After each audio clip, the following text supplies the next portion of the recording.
Mjekët e urgjencës do të trajtohen njësoj si ata specialist, sa I përket nivelit të pagës duke filluar nga qershori. Lajmin e dha kryeministri Edi Rama gjatë inspektimit në Spitalin e Ri Rajonal në Lezhë. Faktikisht morëm një ankesë edhe I hym pak logjikës pse edhe logjika ishte që jo po se nuk mund të barazohen mjekët e urgjencës me mjekët e specialist. Po urgjenca është specialitet në pesë, në kashë gjithë ato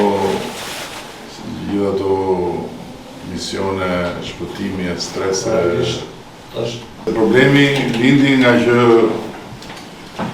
ka filluar të konstatohet që nuk ka shumë kërkesa për mjekët e urgjencës.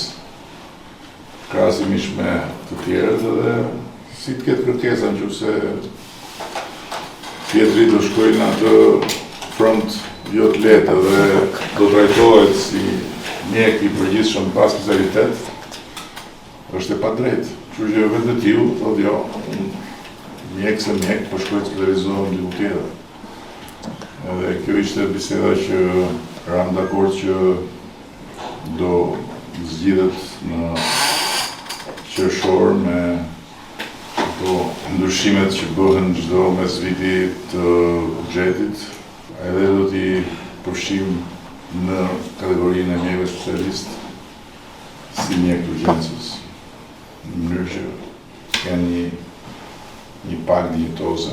Rritjen e rrogave për parkin për indeksimin 2.5%, me një që përfiton 22.000 mjek, infermier dhe profesionet tjera sanitare, ku llogaritet gjithashtu vjetërsia në punë deri në 30 vjet. Prandaj kjo është një rritje shumë e mirë e qeverisë dhe politikës sonë. Duke I kushtuar vëmendje menaxhimit, ku eksperienca e Shqipërisë është e munguar në krahasim me vendet e tjera, kryeministri tha se po shqyrtohet edhe një model për ndërtimin e një spitali privat brenda atij publik. Gjithashtu, shprehu nevojën e vendosjes së tarifave për turistët. Kyç që të ndërtohet brenda spitalit, një spital privat, për mjekët e spitalit. Dhe të jetë pjesë e sistemit të punës së mjekëve të spitalit. Në mënyrë që të japi mundësinë që ta kenë spitalin si vendin ku janë bashkëpronar, edhe të kenë një kapacitet të ardhurësh sipas performancës, që varion në bazë performancës. Plus e dyta është që ne duhet patjetër të fillojmë të vendosim tarifa për turistët. Kryeministri vlerësoi edhe trajtimin ambulator të shërbimit onkologjik, që do të lehtësoj pacientët. Çdo spital që mban edhe ngarkesën e asaj ambulatorit përditshëm mbi ngarkohet edhe ka konfuzion, ka mungesë përqendrimi të imponuar nga flukset e ditës. Por ajo që unë besoj është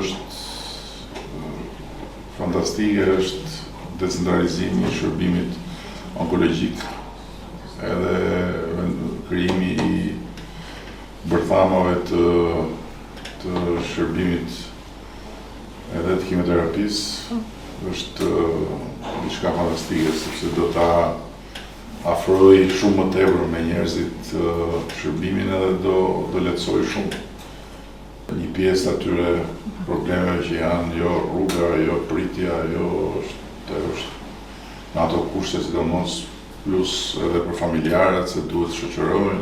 Lidhur me shërbimin në këtë spital, kryeministri shprehu vlerësim që nuk ka marrë ankesa deri më tani, pavarësisht kushteve, ndërsa shihet edhe si një opsion për të rinjt që duan të fillojnë punë në shërbimin spitalor.